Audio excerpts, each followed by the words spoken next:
नमस्कार। स्वागत है आप सभी का Dinesh academy for competitive exam में। मैं हूं दिनेश यादव। साथियों, उत्तर प्रदेश में 2017 के बाद कोई भी शिक्षक भर्ती नहीं आई है, ना ही अभी 1-2 सालों में आने की कोई संभावना है। अगर थोड़ी भी बहुत वैकेंसी आती भी है तो उत्तर प्रदेश में कंपटीशन इतना ज़्यादा हो गया है कि सरकारी शिक्षक बनने के लिए बहुत ही मुश्किलों का सामना करना पड़ेगा। बीएड व बीटीसी करने वाले छात्रों की संख्या दिनों दिन बढ़ती जा रही है, क्योंकि इनके कोर्सों पे अभी कोई पाबंदी नहीं लगी है। केवल वैकेंसियां नहीं आ रही हैं, कोर्स धड़ाधड़ कराए जा रहे हैं। साथियों, शिक्षक भर्ती आने में क्यों अभी देरी है, कब तक आएगी, इन सभी मुद्दों पर आज हम बात करने वाले हैं। 2017 के बाद जो बीएड व बीटीसी के अभ्यर्थी हैं, अब तो बीएड को प्राइमरी से बाहर कर दिया गया है, मतलब उनको जूनियर में किया गया है, और बीटीसी को जो है प्राइमरी स्तर तक किया गया है। प्राइमरी और जूनियर में देखा जाए तो उत्तर प्रदेश में जो है शिक्षकों के पद बहुत ज़्यादा मात्रा में खाली भी हैं, लेकिन सरकार इन पदों को भरना क्यों नहीं चाहती है, वो हम सभी चीज़ों को बताएंगे। अगर उत्तर प्रदेश में देखा जाए तो अगले 2 से 3 सालों में उत्तर प्रदेश में पढ़ने वाले बच्चों की जो संख्या है, चाहे वो प्राइमरी हो चाहे वो जूनियर हो, उनका पंजीकरण बहुत तेजी से घट रहा है। मतलब अब लोग अपने बच्चों को सरकारी स्कूल में भेजना ही नहीं चाहते हैं, पंजीकरण ही नहीं कराना चाहते हैं। अगर सत्य बात ये देखा जाए तो जितने भी सरकारी शिक्षक हैं वो भी अपने बच्चों को गवर्नमेंट स्कूल में ना पढ़ाकर प्राइवेट स्कूल में पढ़ा रहे हैं। तो यही चीज सब में देखा जाता है। मतलब उत्तर प्रदेश में जो पढ़ने वाले बच्चों की संख्या है प्राइमरी और जूनियर स्कूलों में, वो घटती जा रही है। इसलिए सरकार एक नया नियम लागू करने जा रही है, और नए नियम से जो है टीचरों को समायोजन करेगा। समायोजन क्या है? समायोजन के अंतर्गत ये किया जाएगा कि जहां पर जैसे एक टीचर को 30 बच्चों को पढ़ाना है, 30 बच्चों पर एक टीचर होगा। तो मान लीजिए कि एक विद्यालय में अगर 120 बच्चे हैं तो वहां पे अगर 4 टीचर हैं या 5 टीचर हैं तो वहां पे एक टीचर को हटा दिया जाएगा, वहां पे 4 टीचर रहेगा, क्योंकि 30 बच्चों पे एक टीचर रहेगा।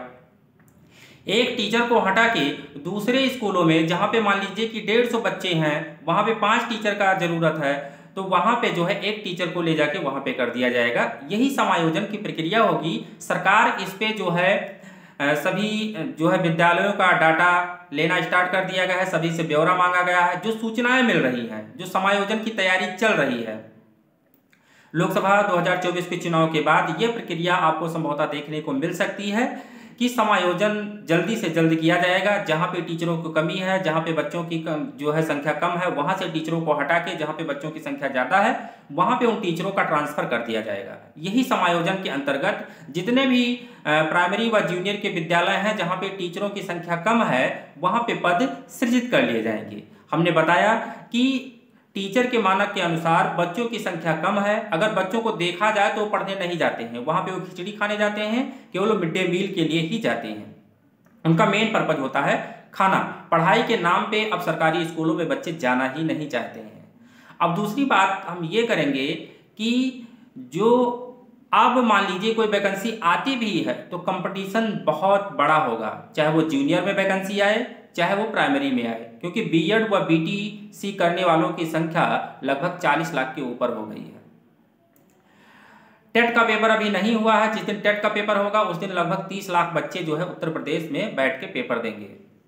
सीटेट का पेपर होता रहा है, तो सीटेट के पेपर में जो है सेंट्रल लेवल, अभी बिहार में वैकेंसी आई थी तो वहाँ पे भी कुछ बच्चों ने जो है एग्जाम दिया, वहाँ पे नौकरी पाए हैं। लेकिन उत्तर प्रदेश में सबका नौकरी पाने का एक विशेष सपना है, तो उत्तर प्रदेश में अभी वैकेंसी नहीं आने वाली है, क्योंकि सरकार समायोजन की तैयारी कर रही है और शिक्षकों को समायोजित करेगी। हमने बताया कि जहाँ पे संख्या कम है बच्चों की, वहाँ टीचर ज़्यादा है, तो वहाँ से टीचरों को हटाकर जहाँ पे बच्चों की संख्या ज़्यादा है वहाँ पे सृजित कर दिया जाएगा। ऐसे ही पूरे उत्तर प्रदेश में जो खाली पद हैं वो सृजित हो जाएंगे। और अभी भी शिक्षा मंत्री तो बार बार कहते हैं कि अभी भी कोई वैकेंसी नहीं है, तो वो सही बात है, क्योंकि ऐसे में पद सृजित हो जाएंगे तो वैकेंसी ऑटोमेटिक खत्म हो जाएगी, क्योंकि बच्चों के मानक के अनुसार, बच्चों के पंजीकरण के अनुसार ही टीचर रखे जाते हैं। तो बच्चों का पंजीकरण ही जब टीचर के मानक के अनुसार नहीं हो रहा है तो वैकेंसी कहाँ से आएगी?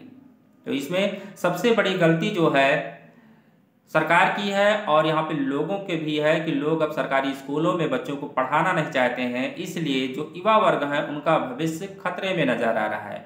तो साथियों, वैकेंसी अभी लगभग 1 डेढ़ से 2 साल तक नहीं आने वाली है। आप लोग अगर शिक्षक बनने का सपना देख रहे हैं तो अभी आपको और भी समय का इंतजार करना पड़ेगा। ये बिल्कुल सत्य बात है, क्योंकि समायोजन करके सरकार को लगता है कि अब पद और भरना चाहिए, तो हो सकता है कि सरकार वैकेंसी निकाले, लेकिन निकालेगी भी तो बहुत कम मात्रा में वैकेंसी आएगी और उसके लिए आपको बहुत बड़ा कंपटीशन बीट करना पड़ेगा। बहुत बड़ा कंपटीशन होगा, चाहे वो प्राइमरी के क्षेत्र में हो, चाहे वो जूनियर के क्षेत्र में है।